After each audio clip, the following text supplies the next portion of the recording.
এই আমার বাচ্চারা, আমার কথা শুন। রামুর বাড়ির পাশে যা, গিয়ে দেখ রামু যে আসছে কিনা। যদি রামু আসে তাহলে তাড়াতাড়ি দুমড়ে চলে এসে আমাকে বলবি, বুঝলি? তাড়াতাড়ি যা। এখন আমি বাচ্চাগুলোকে তো ফাটিয়ে দিলাম রামুর বাড়ির পাশে পাহারা দেওয়ার জন্য। এবার আমি এই ক্ষেতটাকে আজকে খেতে থাকবো আর খেতে থাকবো।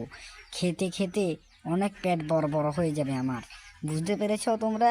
এবার আমি শুরু করে দিই আমার রামুর ক্ষেতের কামাল কো। দেখো আমি কি করে ক্ষেতকে খেয়ে ফেলি আজকে।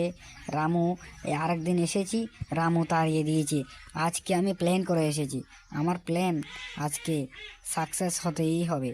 আজকে রামুর ক্ষেত কপিগুলোকে, ফুলকপিগুলোকে শুধু আমি পা দিয়ে আজকে আমি শুধু চটতে থাকবো, শুধু চটতে থাকবো। চটতে চটতে ভর্তা বানিয়ে দেব আজকে ফুলকপিগুলোকে। দেখো আমি কি করি। আমাকে কি কেন গালি দিয়েছে? হ্যাঁ, আমি আমাকে গালি দিয়েছে। আমি হলাম গাধা, আমার মাথা গরম হয়ে গেছে। আমার যেহেতু মাথা গরম হয়ে গেছে, আজকে আমুর ক্ষেতগুলো 12টা বাজিয়েই ছাড়বো, আর সবগুলো ক্ষেত খেয়ে দিয়ে আজকে চলে যাব। আমি হলাম গাধা। সবাই বলে গাধা গাধা গাধা হয় না, গাধা গাধা হয় না, গাধা চালাক হয়। কী ভেবেছে রামু? রামুর ক্ষেত আজকে ভর্তা বানিয়ে দিব। এদিকে আমার বাচ্চাগুলোকে তো পাঠিয়ে দিলাম রামুর বাড়ির সামনে। রামুর বাড়ির সামনে পাঠিয়ে দিয়ে তারা দেখুক, আমার বাচ্চাগুলো দেখুক, আর আমি এদিকে ক্ষেতটাকে সাপুরি করে দিই। হ্যাঁ হ্যাঁ হ্যাঁ হ্যাঁ, কী বুদ্ধি! আমার গাধা হলে কী হলো, আমার কিন্তু অনেক বুদ্ধি আছে। এরকম বুদ্ধি গাধার কাছে থাকা অনেক একটা ব্যাপার। কিন্তু আমি ক্ষেতটা খাবো না আজকে, শুধু চটবো আর চটবো। ক্ষেতটা কিন্তু খাবো না আজকে, চটবো। আমি গাধা না, তার জন্য আর কি ক্ষেতটা খাবো না আজকে, শুধু চটবো আর চটবো। হ্যাঁ, এখন কেমন লাগে মজা দেখি। পুরা ক্ষেতগুলোকে আমি আজকে চড়ে দিয়ে যাব, ঠিক আছে? তোমরা দেখতে থাকো আমি আজকে রামুর ক্ষেতের কীভাবে 12টা বাজিয়ে দিব।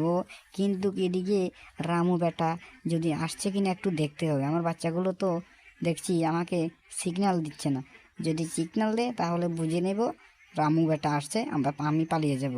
কিন্তু রামু বেটা তো দেখছি আসছে না। কেন যে আসছে না রামু বেটা, সেই কথাই তো চিন্তা করছি। আরে রামু বেটা, তুই তাড়াতাড়ি চলে আইস না।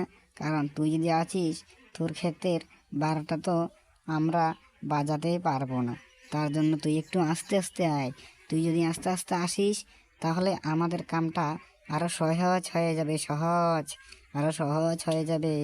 রামু বেটা, তুই আস্তে আস্তে আয়, আস্তে আস্তে আয়, তাহলে আমাদের কামটা অনেক সহজ হয়ে যাবে, সহজ। রামু বেটা, তোর আজকে 12টা বাজিয়ে ছাড়বো আমি।